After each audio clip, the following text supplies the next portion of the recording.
नमस्कार बच्चों, मैं डिम्पल सैनी लेकर आई हूँ फिर से आपके लिए हिंदी की ऑनलाइन क्लास। तो आप सभी का बहुत बहुत स्वागत है आपके इस कक्षा में। बच्चों, हम पढ़ रहे हैं दिगंत भाग 2 12th क्लास हिंदी, यानी कि बिहार बोर्ड की तरफ हमारा रुझान है। अभी बिहार बोर्ड में हमने गद्य भाग को कर लिया है, अभी हम कर रहे हैं पद्य भाग को, और पद्य भाग में भी हमारा पद्य भाग को लेकर देखिए तो 50% कोर्स हमारा हो चुका है और जल्दी ही ये 50% भी हो जाएगा। और आपकी जो रिक्वायरमेंट है कि मैम ग्रामर कब पढ़ाएंगे, तो वो भी बहुत जल्दी शुरू होने वाली है। तो आज हम करने वाले हैं हमारी दिगंत भाग 2 का नया चैप्टर नंबर 7, जिसका नाम है पुत्र वियोग, और जिनकी कवित्री है सुभद्रा कुमारी चौहान। सुभद्रा कुमारी चौहान जी को आप सभी ने सुना होगा कभी। अगर नहीं सुना है तो मैं आपको बता दूं कि कुछ पंक्तियां हैं हमारे देश की आज़ादी में, वे पंक्तियां बहुत ही इम्पॉर्टेंट है, बहुत महत्वपूर्ण है, और आज़ादी दिलाने में उन पंक्तियों का बहुत बड़ा योगदान है। और आज भी किसी भी व्यक्ति के मन में देशभक्ति का जुनून जागृत करने के लिए वे पंक्तियां काफी होती है। तो वे पंक्तियां इस प्रकार है कि बुंदेले हर बोलो के मुंह हमने सुनी कहानी थी, खूब लड़ी मर्दानी वो तो झांसी वाली रानी थी। सुनी होगी ये कहानी, ये कविता सुनी होगी आप सभी ने। तो इस कविता की जो कवित्री है वो उनका नाम है सुभद्रा कुमारी चौहान। सुभद्रा कुमारी चौहान जी के मन में राष्ट्रभक्ति और देशभक्ति के लिए जो प्रेम था, जो भावना थी, उसी भावना को उन्होंने अपने विचारों के साथ शब्दों की माला में पिरोकर और फिर जन समुदाय के सामने जो प्रस्तुत किया है, और जन समुदाय उससे इतना आकर्षित हुआ है कि आज हर व्यक्ति ये जब भी इन पंक्तियों का वाचन करता है या जब भी इन पंक्तियों को सुनता है, उसके मन में एक अलग सी देशभक्ति जागृत हो जाती है।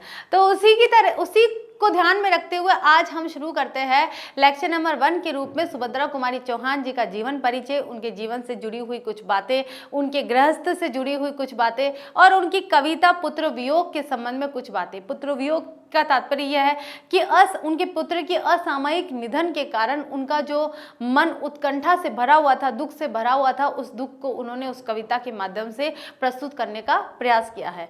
यहाँ पर हम सूर्यकांत त्रिपाठी निराला की भी सरोज स्मृति की कविता से तुलना करते हैं। तो सरोज स्मृति का जो आवरण है, यानी कि उसकी जो व्याख्या है वो थोड़ी सी विस्तारित है, और उसी के उपलक्ष्य में यहाँ पर सुभद्रा कुमारी चौहान जी की कविता पुत्र वियोग की तुलना की गई है सरोज स्मृति से। तो थोड़ी वो सरोज स्मृति से कम आंकी गई है, लेकिन पुत्र वियोग की बात है, कवित्री के मन की बात है, उनके दुख की बात है, तो कम तो होती नहीं है। माँ की जो ममता है वो कभी कम नहीं होती है, चाहे पुत्र उसके सामने हो चाहे न हो। वियोग में एक माँ का क्या हाल होता है, ये इस कविता के माध्यम से हम पढ़ेंगे। तो शुरू करते हैं हमारी कविता की कवित्री सुभद्रा कुमारी चौहान जी का जीवन परिचय। सुभद्रा कुमारी चौहान, ये है हमारे सुभद्रा कुमारी चौहान। सुभद्रा कुमारी चौहान जी का जन्म है 16 अगस्त 1904 ईस्वी में हुआ था, ठीक है। और कहाँ हुआ था? ये निहालपुर, इलाहाबाद, उत्तर प्रदेश में हुआ था। कब हुआ था और निधन कब हुआ था इनका? कि 15 फरवरी 1948 बसंत पंचमी के दिन नागपुर से जबलपुर जब वापसी में जा रहे थे तो कार दुर्घटना में उनकी मृत्यु हो गई थी। तो जन्म कब हुआ था? 16 अगस्त 1904 ईस्वी में, मृत्यु हुई थी 15 फरवरी 1948 ईस्वी में, बसंत पंचमी के दिन हुई थी, ठीक है। अब देखिए, जन्म स्थान की तो बात हो गई है कि निहालपुर, इलाहाबाद, उत्तर प्रदेश में उनका जन्म हुआ था। माता पिता की बात करें, यहाँ पर माता आएगा। माता पिता की बात करें तो माता श्रीमती धीराज कुंवर और पिता ठाकुर रामनाथ सिंह जी थे। यानी कि माता कौन थी उनकी? श्रीमती धीराज कंवर, और उनके पिताजी ठाकुर रामनाथ सिंह जी थे। आगे चलते हैं, उनके वैवाहिक जीवन की बात करते हैं। तो वैवाहिक जीवन में उनके पति की बात करते हैं तो ठाकुर लक्ष्मण सिंह चौहान जी उनका नाम था। उनके पति का नाम, सुभद्रा कुमारी चौहान जी के पति का नाम क्या था? ठाकुर लक्ष्मण सिंह चौहान, जो खंडवा मध्य प्रदेश के निवासी से 1919 में विवाह हुआ था। ठाकुर लक्ष्मण सिंह अंग्रेज सरकार द्वारा जब्त कूली प्रथा और गुलामी का नशा नामक नाटकों के लेखक थे। यानी कि देखिए, पत्नी अगर साहित्यकार थी तो पति भी कम नहीं थे, वे भी एक साहित्यकार थे। उनके द्वारा लिखे गए 2 नाटक कूली प्रथा एवं गुलामी का नशा नामक नाटकों को अंग्रेज सरकार ने जब्त कर लिया था। हो सकता है कुछ जनता को आक्रोशित करने वाले नाटक हो, जनता में आज़ादी की अलग जगाने वाले नाटक हो, इसलिए उसके विरोध में उन्होंने अपने हाथों में अधिग्रहण कर लिया था। प्रसिद्ध पत्रकार थे, स्वतंत्रता सेनानी थे और कांग्रेसी नेता भी थे। इसी कड़ी को, कांग्रेसी नेता की कड़ी को ही आगे बढ़ाते हुए सुभद्रा कुमारी चौहान जी जो थी, उन्होंने भी कांग्रेस पार्टी को ज्वाइन कर लिया था एंड में। आगे देखिए, शिक्षा की बात करते हैं। क्रॉसवेल गर्ल्स स्कूल इलाहाबाद में प्रारंभिक शिक्षा की उन्होंने, और यहीं पर उनसे महादेवी वर्मा का भी मिलन हुआ था। इसी स्कूल में प्रसिद्ध कवयित्री महादेवी वर्मा सुभद्रा कुमारी चौहान के साथ थी।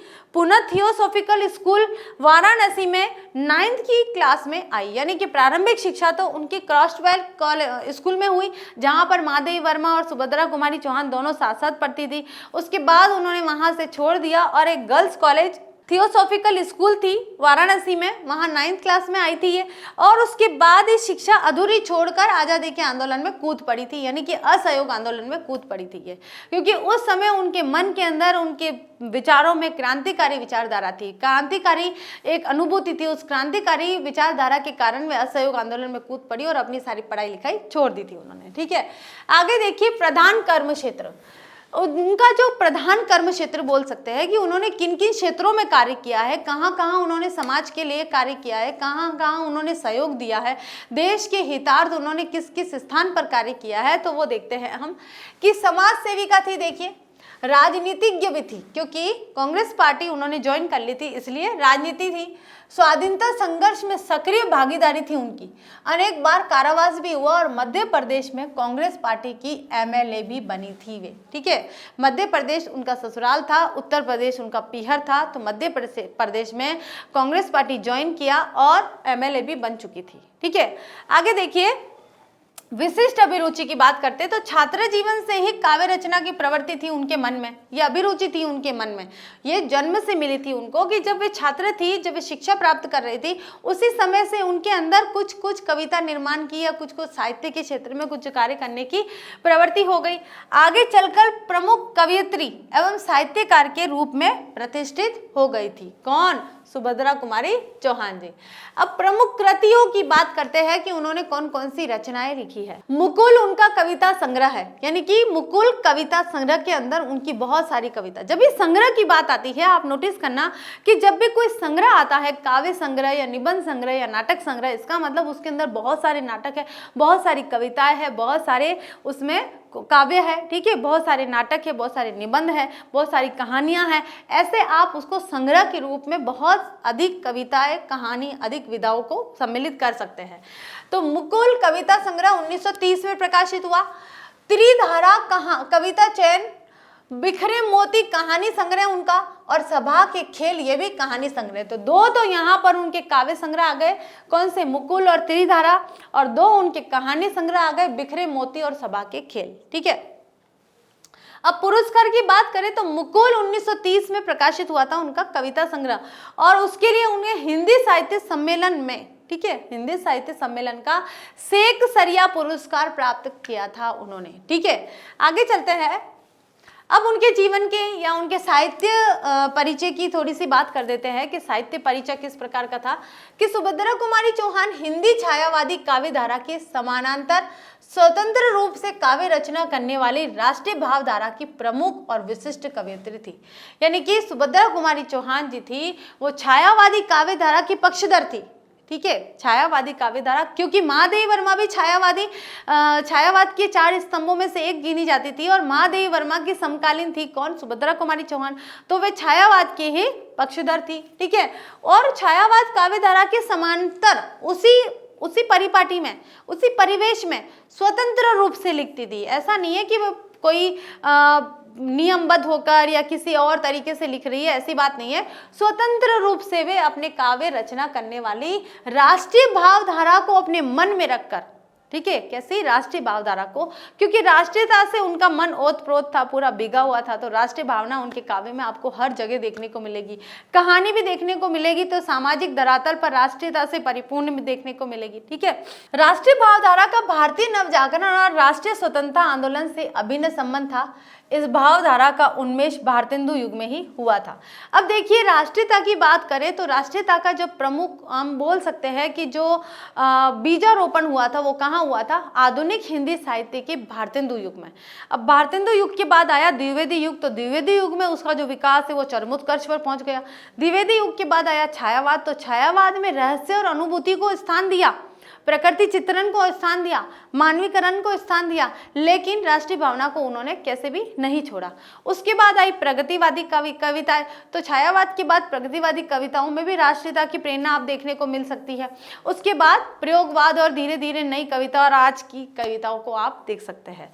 तो इस तरह से ये जो राष्ट्रीयता की भावना का जो प्रादुर्भाव हुआ था, जो उन्मेष हुआ था, वो भारतेंदु युग में ही हुआ था। इसका बीजारोपण भारतेंदु युग में हुआ था। आगे चलते हैं। द्विवेदी युग में इसका विकास हुआ और उसके बाद के युगों में यह भावधारा अनेक दिशाओं में फैल गई, व्यापक और बहुमुखी होकर उत्कर्ष पर पहुंच गई, यानी कि अपने सर्वश्रेष्ठ स्थान पर पहुंच गई। उत्कर्ष का मतलब क्या होता है? सर्वश्रेष्ठ स्थान होता है।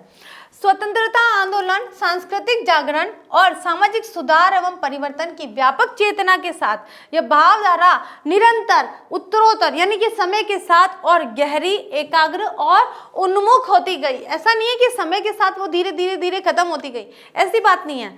जब भी परिवर्तन आया, सामाजिक सुधार हुए, स्वतंत्रता आंदोलन हुआ, सांस्कृतिक जागरण हुआ, तो ये जो भावना है, ये जो देश प्रेम की भावना है, वो निरंतर बढ़ती ही गई, ये कम होने का नाम नहीं लिया इसने।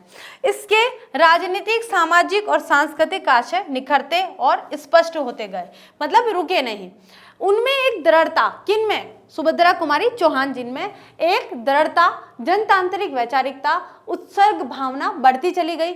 केवल भावुकता की उच्छल अभिव्यक्ति से आगे बढ़कर तथा स्वप्न और संकल्पों से कहीं अधिक इस भावधारा में सामाजिकता, सामाजिक राजनीतिक यथार्थ की प्रेरणा और आग्रह बढ़ते चले गए। राष्ट्रीय भावधारा के इस यथार्थोन्मुख रूप से सुभद्रा कुमारी चौहान की कविता का घनिष्ठ संबंध है। राष्ट्रीय भावधारा क्या कहा है? राष्ट्रीय भावधारा, कुल मिला के उनकी कविताओं में सब कुछ क्या था? राष्ट्रीय भावना। सिर्फ राष्ट्रीय भावना देश के इर्द गिर्द ही घूमने वाली भावना थी। कोई भी रचना करी उन्होंने, कोई भी साहित्य रचा, किसी भी विधा में लिखा, और उनकी विधाओं में जो मूल केंद्रीय भाव आता था वो क्या आता था? राष्ट्रीय भावना। तो उसी राष्ट्रीय भावना को उन्होंने यहाँ व्यक्त किया था।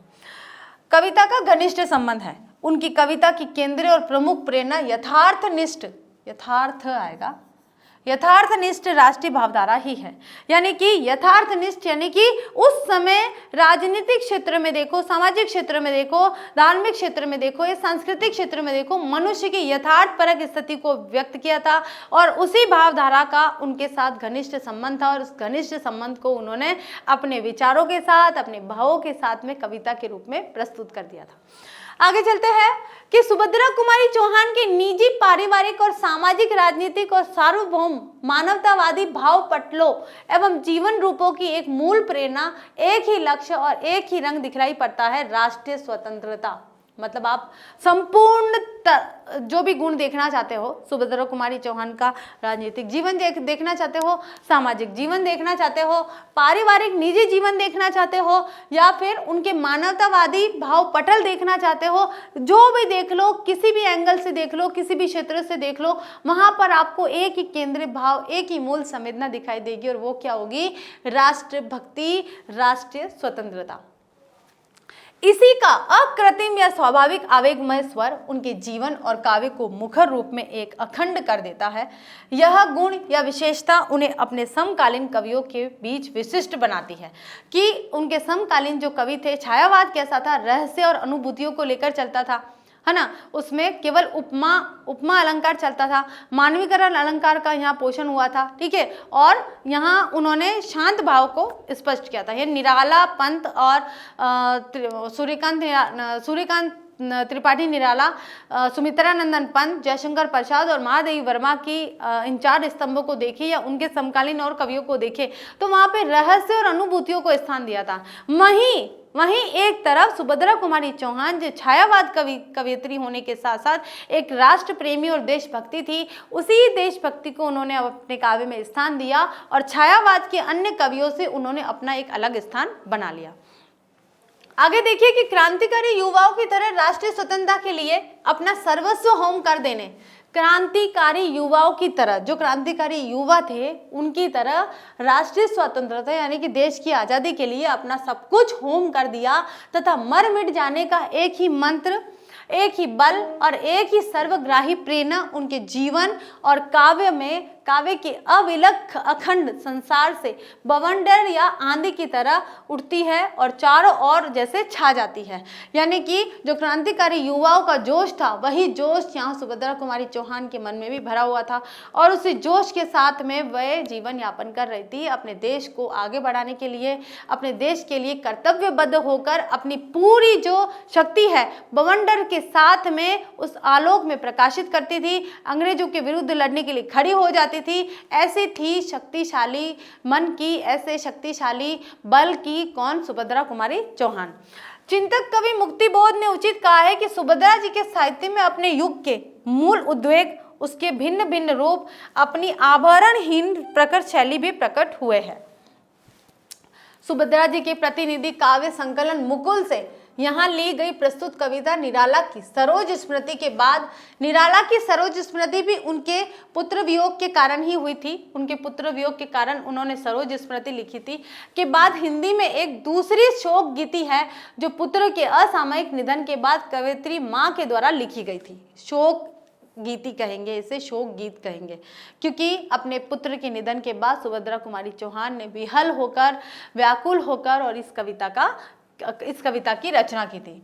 स्वभावतः सरोज स्मृति की तरह लंबी नहीं हुई है, घटना मूलक तथा संदर्भों के अभाव है इसमें, कारण इस शोक गीत में व्यापक यथार्थ संदर्भ नहीं है।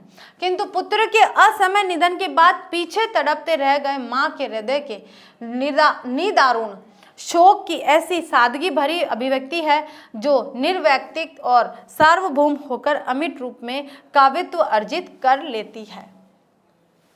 इसमें एक माँ के विषादमय शोक का एक साथ धीरे धीरे गहराता और ऊपर ऊपर आरोहण करता हुआ भाव उत्कटता अर्जित करता जाता है तथा कविता के अंतिम छंद में पारिवारिक रिश्तों के बीच माँ बेटे के संबंध की एक विलक्षण आत्म प्रतीति में स्थायी परिणति पाता है। इस प्रकार से जो एक देशभक्ति उत्कट विचारों वाली राष्ट्रीय भावना से ओतप्रोत मन की महिला सुभद्रा कुमारी चौहान जी के पुत्र का जब असामयिक निधन हो जाता है तो वे भाव विहल हो जाती है, वे टूट जाती है और इस कारण वे अपने मन के भावों को व्यक्त करने के लिए किससे कहे अपना दुख, एक माँ अपना दुख किससे कहे, तो उन्होंने अपनी उसी विलक्षण क्षमता को उबारा और एक कविता के रूप में अपने दुख को यहाँ व्यक्त किया है। इसके साथ देखिए बच्चों, आज हमारा सुभद्रा कुमारी चौहान जी का जीवन परिचय पूरा हो गया है। अगले लेक्चर में हम लेकर आते हैं उनकी कविता जिसका नाम है पुत्र वियोग। तब तक के लिए थैंक यू।